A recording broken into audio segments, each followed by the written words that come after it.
আজকে আগামী দিনেও এই অত্যাচার নির্যাতন বাড়লে আমরা প্রতিরোধের ভাষা আরো শক্তভাবে আমরা প্রতিবাদ করব, আমরা প্রতিরোধ করব। এবং আমরা মেনে নিতে, আমাদের নেতাকর্মীরা আর সহ্য করতে পারছে না। আপনি দেখুন আমাদের যেভাবে অত্যাচার করা হয়, যেভাবে আমাদের নেতাকর্মীদের বাড়িতে হামলা করা হয়, যেভাবে নেতাকর্মীদেরকে পুলিশি রাষ্ট্রীয় ক্ষমতাকে ব্যবহার করা হয়, সন্ত্রাসীদেরকে ব্যবহার করা হয়, তার চাইতে এখন আমাদের নেতাকর্মীরা বলে যে আমরা আঘাত পেয়ে আমরা সহ্য করতে চাই না, আমরা আঘাতের পাল্টা প্রতিঘাত করতে চাই, আমরা আর মার খেতে চাই না। মার যদি খেতেই হয় মার দিয়েই মার খেব, আর গ্রেপ্তার যদি হতে হয় আমরা হব। এইভাবে আত্মগোপনে থেকে যত কষ্ট, যত যে প্রতিকূলতা, তার চাইতে কারাগার প্রতিবাদ করে ন্যায্য কথা বলে, মানুষের জন্য কথা বলে কারাগারে বন্দি জীবন অনেক উত্তম। আপনারা জানেন, আপনি জানেন, দেশবাসী জানে, আওয়ামী লীগের নেতাকর্মীদের মহান নেতা, বাংলাদেশের মানুষের জাতির পিতা, তার জীবনের শ্রেষ্ঠ সময়টি তিনি কারাগারে কাটিয়েছেন।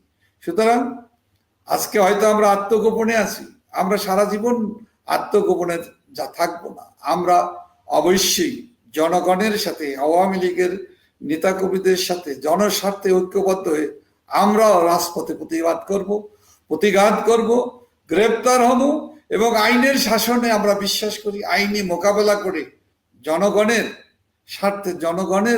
স্বার্থে গণতন্ত্রের স্বার্থে আমরা স্বাভাবিক গণতান্ত্রিক বাংলাদেশ, উন্নত সমৃদ্ধ বাংলাদেশ আমরা গঠনে তরুণ প্রজন্মের, আগামী প্রজন্মের সম্ভাবনা, স্বপ্নকে প্রতিষ্ঠার জন্য আওয়ামী লীগের নেতাকর্মীরা প্রস্তুত আছে। আপনি আরেকটা কথা বলেছেন, খুবই ভালো কথা। আজকে দেখুন নির্বাচন হচ্ছে আইনাঙ্গনে, সেখানে কিন্তু যেখানেই নির্বাচন করার সুযোগ পাচ্ছে সেখানে কিন্তু আওয়ামী লীগের নেতারা, আওয়ামী লীগের আইনজীবীরা বিজয়ী হচ্ছে।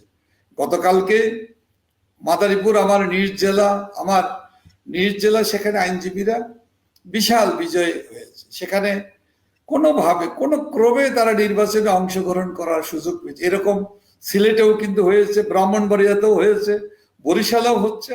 আবার অনেক জায়গায় আইনজীবীদেরকে এই আইনাঙ্গনে তাদের ইলেকশন করতে দেওয়া হয় না, সেখানে শক্তি প্রয়োগ করা হচ্ছে। যে জায়গাগুলোতে কোনোদিন গত 53 বছরের ইতিহাসে আদালতে আইনজীবীদেরকে আঘাত করে নির্বাচন করতে দেওয়া হয় না, এ ধরনের ইতিহাস সৃষ্টি হয়নি।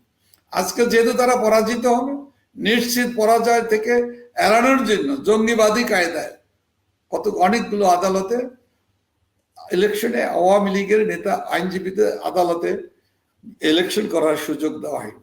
তারপরও এত ঝুঁকির ভিতর দিয়ে যে সকল আইনজীবীরা নির্বাচিত হয়েছে আওয়ামী লীগের পক্ষ থেকে, আমি তাদের সবাইকে অভিনন্দন জানাই, শুভেচ্ছা জানাই।